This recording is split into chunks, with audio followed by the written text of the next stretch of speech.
Hello. Sorry, my setup is a little different because I got like one of those desk treadmills, and it's so great, by the way. Like, my mental health has improved so much within like the very short amount of time that I've had it, and I feel super productive. And yeah, so with that being said, that's why stuff looks a little different. But okay, so I've read some books. This is me trying on my wedding makeup, which you can't really tell, and it's also like kind of old now because I've been wearing it all day. And these are like my nails for when I get married. Very basic, in all honesty. Like, I should have done like the more artsy, like white designs on like the French nail like aesthetic, but I just don't want anything to take away from like the classic look. Over every single book that I've read so far. I think the last book that I talked about on this channel was, yeah, All Roads Lead Here. So like my last book update with you guys was literally in April. And I'm not gonna lie, I have not been that great at reading books this year. Like, last year around this time, I already had like maybe 60-70 books under my belt, and this year I'm not even at like 30. But it's fine. The only thing that sucks about the difference between last year and this year is last year my goal for how many books I wanted to read were 50 books for the whole year, and then this year I was like really cocky and I was like, let me make it 100. But now I've read less books this year versus last year, so that's really fun and fresh. So I'm kind of gonna like list off the names, and then just if it stands out to me, I'll talk about it. But if I don't talk about the book, I don't care about it, and I don't want to recommend it to you guys. Some novellas from Ali Hazelwood, because last year I really liked The Love Hypothesis, and I think I like never shut up about it on this channel. So you guys know that I was extremely emphatic about The Love Hypothesis. It was like a Raylo fanfic. It was like STEM scientific girl meets brainy guy. It was kind of dorky, cute, college-based fake dating into actual dating romance. And I ate that up. So then I read all of her novellas this year. I read Under One Roof, and they're all very similar. It's just like either forced proximity. I think one, they were like roommates, and then other dynamics, they were just like having to work with each other. Oh my god, my dog.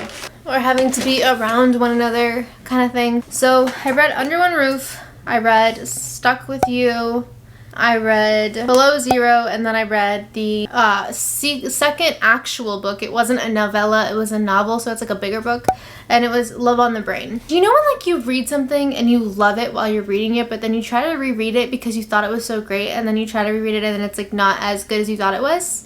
That's basically my impression of Ali Hazelwood's books. They all became like a regurgitation of the first book, and the first book was like so impactful, but then when I reread it even, I was just kind of like, this is really anticlimactic. Like, why was I here for this?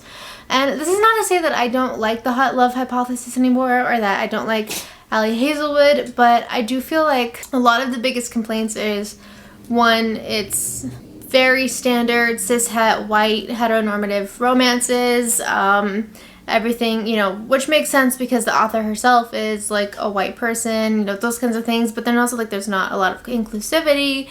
There's a lot of like white feminist notions throughout the books. Everything is just also very predictive. Like, the broody guy always falls for her. The girl's very clueless, has no kind of social cues that the guy likes her. And these are just kind of the ongoing themes around this book, or all these books. And I did not feel like any of them stuck. Any of them were, I wouldn't say they weren't enjoyable, but like, I'd be lying if I said I didn't skim through most of them quickly with my extreme cases of ADD. So, would not recommend. Now, I also read Book Lovers by Emily Henry, and I liked this book. It was pretty good, but I wasn't on the edge of my seat. Like, it was more of like fast food for my eyes, more than like me really just being super enthralled in the book. I really like Emily Henry's book Beach Read. I thought that one was great. But I thought that People We Meet on Vacations and Book Lovers. People We Meet on Vacations was a very annoying book, kind of creepy. Did not like it. Overhyped. Will my dogs ever stop barking? Book Lovers, it wasn't a bad book. It had potential. It's just like two brainy people who are super like work motivated or workaholics, like very passionate about their jobs.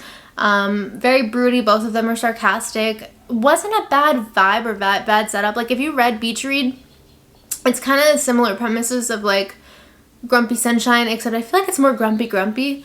And then they end up bumping into each other in a small town. They're both big hot shots in the city, and they both end up having to go to this small town. Not a bad book, but I was just bored. Okay, a lot of books so far that I've read this year are boring. And is it because I'm reading really boring books? Maybe.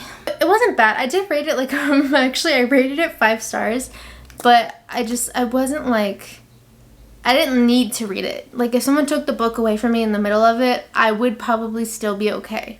Malibu Rising, I also rated 5 stars. Overhyped, kind of boring. But it was a good plot. Like the book carried itself. Like I do think if someone took this book away from me after reading it only halfway through, I'd probably be kind of perturbed because like I would kind of want to get to the bottom of it. Lots of like twists and turns. This is not necessarily about romance, and if it is, it's like an example of romance gone wrong. But it is kind of following a family, a dysfunctional family, and like they're all rich and famous, or they have a legacy, or they have someone that is rich and famous in their family. There's just like a lot of variables. Kind of more like a Daisy Jones book. If you read Taylor Jenkins Reid's book Daisy Jones and the Six, it's more like that vibe than any other book. I read the Summer I Turned Pretty series because I watched the Amazon Prime show and I thought it was like so good. And then I remember like reading some of these books when I was a teenager because they came out when I was like really young. But then I tried to read them again, and obviously I'm 28 now, and like the demographic for these books is probably around like 15 or 16.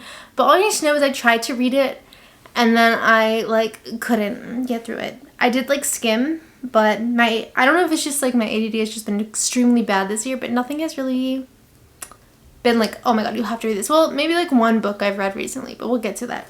Then I read One True Loves, which I really like this book. I will recommend this book. I know Taylor Jenkins Reid is right now under a fire because she wrote a book in Latina representation when she's a white author, and I'm not going to speak about those topics because I'm not Latina. I'm not going to speak for the Latin community. I'm not going to, like that's something that Taylor Jenkins Reid I hope rectifies in the future and fixes, because some of the books before that problematic book have been good, but not trying to silence or offend anyone by mentioning. I read these books before that kind of happened, or before I heard about any of that.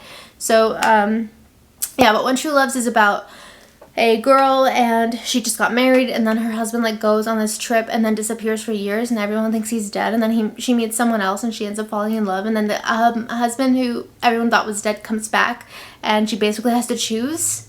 So really great book. That one was a really good one. That was probably one of the better ones of this year. Then I read Forever Interrupted. At the top of my head, like I don't really remember this one.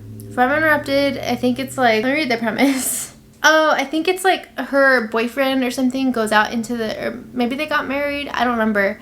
But their significant other goes out to get her like food, and then gets hit by a car and like dies. And she like never met his family, and then she has to go through the motions of like grieving this person while also like being estranged to his like family. I don't know, it's like a really interesting book. Could I have lived my whole life without reading it? Yes. I read Maybe in Another Life. Very boring. Would not recommend. Some people love it. It's like one of those books where you have 2 different point of views or 2 different alternate realities of this one girl, and so like different things were happening to her in each reality based on her decisions that she's made, or how differently things could turn out. And I don't know. I don't care. Then I tried to read this book, Pretty and Reckless, because like there was some really like raunchy descriptive TikTok about it, and I was like, ooh, like good smell. But then I tried to read it, and you know when like Wattpad books are so, you can't vibe with it because there's so many typos. I could have lived my whole life without it. Didn't even read it. I like stopped reading it because I don't hate myself. And then I read Priest. Got like halfway through it. Thought it was too predatory. It was hot for a second. Then I was like, this is fucking weird. Priest is basically like a book that you want to read if you just want like a porn style romance book. You don't really care about the plot. You don't really care about the depth. You don't really care about the morals. Then read that book. I stopped reading it though. And then the last book that I read, oh wait, did I not? Oh wait, I didn't talk about Take a Hint, Danny Brown. Okay, so the 2 books so far that I read this year that I really liked and I thought were great were Take a Hint, Danny Brown, and then also Never Fall for Your Fiance. So Take a Hint, Danny Brown's really cute because first of all, both characters, both love interests are POC. The main character, it's the trilogy for I think it's the Halliwell, the Brown sisters.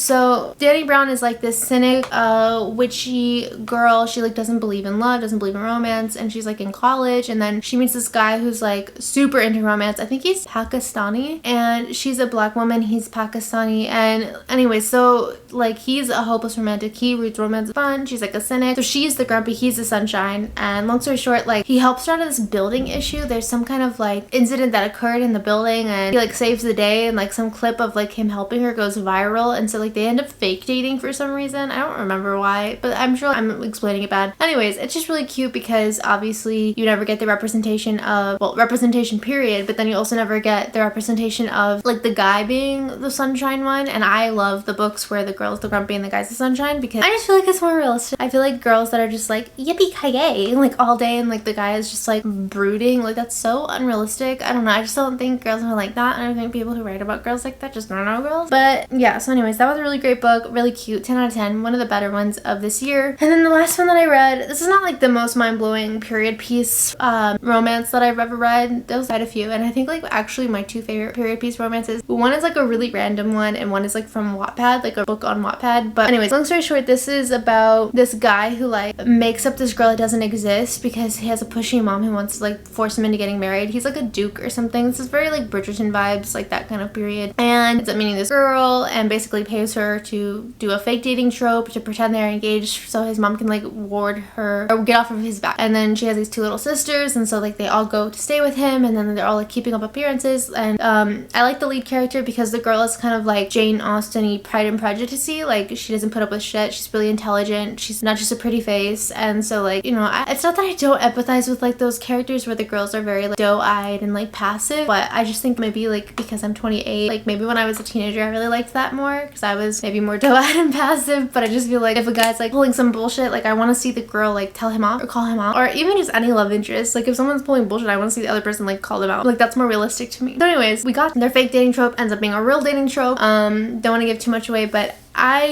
so my favorite books out of all the ones that I read so far since we talked last is Never Fall for Your Fiance, Take a Hint, Danny Brown, One True Love, and then I guess, are there any other books that I read this year that I like? Oh, Crying in H Mart so far is my #1 book still. Like nothing has trumped Crying in H Mart for me. Granted, I do think I read Crying in H Mart like a month after my dog had died, so like I definitely think it hit harder. But I think that's like about, did I read anything else this year? So those are my favorite books so far, those 3. And I will update you later. Now